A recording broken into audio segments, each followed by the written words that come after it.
Humanity's extinction was already scheduled, so the Empire sent its deadliest warrior to finish the job, a conqueror who had erased worlds, broken civilizations, never failed once. But the moment he reached Earth, he betrayed his own empire.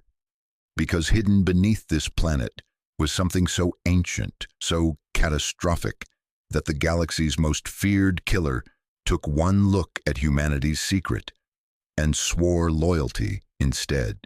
And when the Imperial fleet finally arrived, they learned the terrifying reason why their greatest weapon had chosen to die for humans instead of wiping them out. The Imperial Dreadnought Ascendant Theorem registered the impossible 3 seconds before its shield lattice vanished. The Commander Thel Korax watched 17,000 years of gravitational mastery unravel as Earth's moon, the entire celestial body, lurched 600 kilometers closer to its planet in a single heartbeat. His tactical sphere flickered red. Across the lunar surface, mining colonies that had fed the Imperial war machine for 18 months simply ceased to exist, compressed into points of shrieking light as localized gravity multiplied by factors the display refused to render. The theorem's graviton anchors, designed to hold continents in stasis, tore free like wet paper. Humans don't have gravitational manipulation, Thel Korax said quietly. His adjunct didn't respond. She was already dead. Her circulatory system collapsed by the tidal forces bleeding through their failing shielding. 19 hours earlier, Takedo Feng had stood in the Cheyenne Deep Command watching the same moon through reinforced observation glass, his reflection ghosting over its cratered surface. He'd been 14 when the Imperial seed ships first appeared in the Kuiper Belt, 31 when they broke Mars, 33 when his daughter died in the Sydney atomization. Now he was 40, and the small metal case in his pocket felt heavier than the mountain above them. "You're certain he'll comply?" General Osunbajo stood beside him, her voice carrying the weight of someone who'd authorized 3 billion deaths in strategic retreats. "He already has." Kaito didn't look at her. The custodian doesn't operate on loyalty, it operates on survival math. Outside, in a tungsten-lined chamber, 60 meters below their feet, the thing that had been the Empire's deadliest weapon sat motionless in its containment field. Designation: Executor Prime Velkarin, 700 confirmed planetary subjugations, architect of the Procyon solution, which had rendered 4 inhabited systems uninhabitable through cascading stellar manipulation.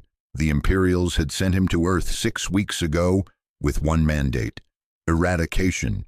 Instead, he'd surrendered on the second day, walked into a U.S. military installation in Colorado, and requested asylum. The interrogation transcripts filled 14,000 pages. Kaito had read them all twice. "You're wondering why," the executor had said during hour 41, his tri-segmented vocal structure producing sounds that translation software rendered as almost gentle. "Your military theorists are puzzled. Your xenopsychologists suggest elaborate deception." The recording showed Kaito's predecessor leaning forward.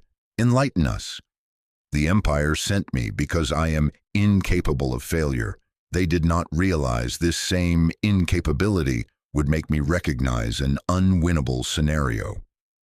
Velkarin's sensory crown had contracted, a gesture the analysts marked as profound concentration. "You are not what you appear. Your civilization is 18 months from functional extinction, yet you fight with the coordination of species that possess strategic depth. You lose battles perfectly. You retreat along mathematically optimal vectors. You are performing desperation." Silence on the recording. And then I found the buried voices. That was when Kaito's predecessor had activated the containment failsafes. The buried voices were humanity's darkest inheritance, and Kaito carried their authentication codes in the metal case that had once held his daughter's ashes. 22,000 years ago, something had lived on Earth. The archaeological sites called them the architects. They'd built no cities, left no bones, but they'd buried their weapons deep in the mantle, wrapped in gravitational cysts that human drilling had cracked open purely by accident in 2147. The Empire's intelligence apparatus had dismissed the artifacts as primitive mythology. Velkarin had not. The architects fell to the Empire's second expansion, he'd told Kaito during their first face-to-face meeting, his translator rendering the words with eerie precision. Your species excavated their final warning system. When I detected its signature, I understood three things simultaneously. Kaito had waited, watching the aliens' chromatophores shift through colors that might have been fear. First, humanity discovered these weapons before the Empire arrived and hid this discovery flawlessly. Second, you lack the technology to use them. Third, I do. So you're offering a trade, Kaito had said. I am choosing a side in a war the Empire already lost 20 millennia ago. They simply haven't realized it yet. Now, watching the Imperial fleet's formation buckle as the moon's gravity well became a weapon, Kaito felt the full weight of what they'd unleashed. Velkarin hadn't just activated the buried voices, he'd taught them to recognize targets. Ancient gravitational algorithms woven into Earth's satellite, dormant weapons responding to the resonant signature of imperial hulls. Across orbital space, the dreadnoughts that had annihilated worlds compressed into dense motes of screaming matter, their crews dying before pain signals could reach their brains. Osinbajo gripped the railing. Jesus Christ! Not quite. Kaito watched the Ascendant Theorem try to jump to faster than light. The ship elongated, its forward sections accelerating while its aft remained trapped in the gravity well's grip. It tore itself apart in silence, scattering debris that would burn in Earth's atmosphere for months. 60 meters below, Velkarin sat in his containment field, connected to the buried voices through technology that made human neuroscience look like cave paintings. The biometric sensors showed his tertiary nervous system was hemorrhaging. The cognitive load of coordinating extinct weapons across lunar distances, destroying him increment by increment.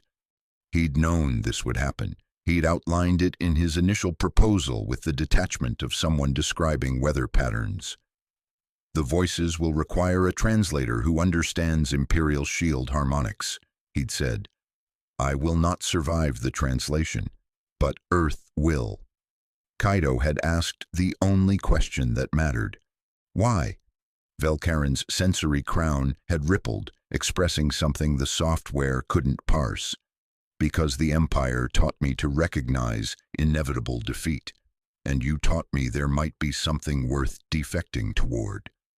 The last Imperial ship fell at 0347 hours, crushed into a gravitational singularity that blinked out of existence 3 seconds later. Velkarin died at 0352, his physiology unable to withstand the neural architecture of gods who'd lost their war before humanity learned fire. Kaito descended to the containment chamber as medics disconnected the translator apparatus from the executor's body. The aliens' chromatophores had locked into a pattern the xenobiologists would spend years trying to decode, something between profound peace and absolute terror. Outside, the moon hung in Earth's sky 600 kilometers closer than it had been yesterday, its orbit destabilized by weapons that had answered one simple question with apocalyptic precision. Who is the enemy? The buried voices had fulfilled their function perfectly. They were still active, still listening, still learning the frequencies of threat. And humanity, Kaito realized as he touched the empty metal case in his pocket, had just taught them to speak human.